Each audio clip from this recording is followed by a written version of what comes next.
ఇవాళ cinema తీస్తుడు, release చేస్తుడు, publish చేస్తుడు. Publish అనేది most important. Publish అనేది లేకపోతే జనం సినిమాకి థియేటర్ రారు.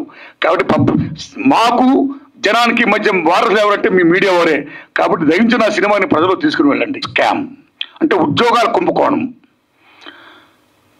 ఎంత దూరం ఉంటే స్కామ్. సాక్షులు ఇప్పటికీ 100 మందికి పైగా సాక్షులు చంపేశారు. Still that case is going on. ఉద్యోగాలు స్కామ్, ఉద్యోగాలు అమ్మేసుకోవడమే. అర్హులు లేకుండా అనర్హులకి ఎవరికి డబ్బులు ఇచ్చారో వారికి ఇచ్చుకుంటూ పోతూ బీభత్సం స్కామ్ చేశారండి. ఆ ఇన్స్పిరేషనే నా సినిమా యూనివర్సిటీ. ఆ తర్వాత మన భారతదేశంలో ఈవేళ ఎప్పుడైతే విద్య ప్రైవేటీకరణ మ్యాక్సిమం అయిపోతున్న దశలో ప్రైవేట్ కాలేజీలు వచ్చేస్తున్నాయో, కార్పొరేట్ కాలేజీలు వచ్చేస్తున్నాయో, మా కాలేజీలో చదివిన వాళ్ళకే నెంబర్ 1 నుంచి 1000 వరకు ర్యాంకులు ఫస్ట్ మేమే అని చెప్పుకోవడం కోసం ఒక పబ్లిసిటీ, ఒక మీడియా గోళ, బీభత్సమైనటువంటి లీలా. పేపర్ మొత్తం యాక్టివిజం యాడ్స్, ఒక్కొక్క యాడ్కి lakhs of rupees. How they are giving, how much they are earning and how much they are doing business with the education. ఇలాంటి దశలో మా కాలేజీలో చదివిన వాళ్ళకే ర్యాంకులు రావాలని ఒక కృత్రిమ థాట్స్తో, ఒక పేపర్ లీకేజ్ చేస్తూ విద్యా వ్యవస్థను భ్రష్టు పట్టిస్తున్నారు. సో ఆ రకంగా మన రాష్ట్రంలో కాదు, భారతదేశంలో చాలా రాష్ట్రాల్లో ఇవాళ పేపర్ బిల్ జరుగుతున్నాయి కాలేజీ డేస్లో. కాలేజీ డేస్ అయిపోయిన తర్వాత మనందరూ ఎక్కడికి వెళ్తామండి? ఉద్యోగాలకు వెళ్తాం.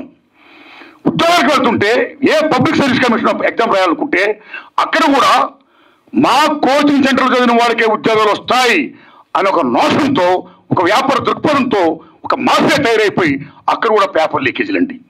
సేమ్ ఉదాహరణ తీసుకోండి. రీసెంట్గానే ఎంబీబీఎస్ పిహెచ్డి రాసిన వాళ్ళు చాలా మందికి నీట్ విషయంలో మీకు గుర్తుపెట్టుకుని తమ్ముళ్ళ గుజరాత్లో బీభత్సంగా పేపర్ లీకేజ్ జరిగిపోయాయి.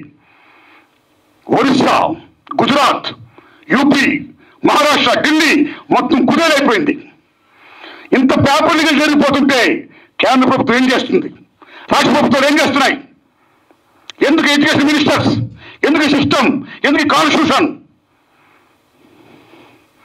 కాబట్టి పేపర్ లీకేజ్ జరగకూడదు, విద్యను మనం కాపాడుకోవాలి అనే అంశాన్ని నేను ఫీల్ అయ్యి చిత్రమే ఈ యూనివర్సిటీ పేపర్ లీక్. కాబట్టి ఈ విద్యార్థులు, తల్లిదండ్రులు, ఉపాధ్యాయులు అందరూ చూడాలి.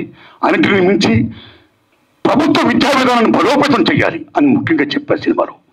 ఈ ప్రైవేటైజేషన్, కార్పొరేటీకరణ, ఈ మాఫియా దందాలు, ఈ ఎడ్యుకేషన్ సిస్టమ్ ఉండకూడదు. మొత్తం రూల్ చేయాలి. ప్రభుత్వ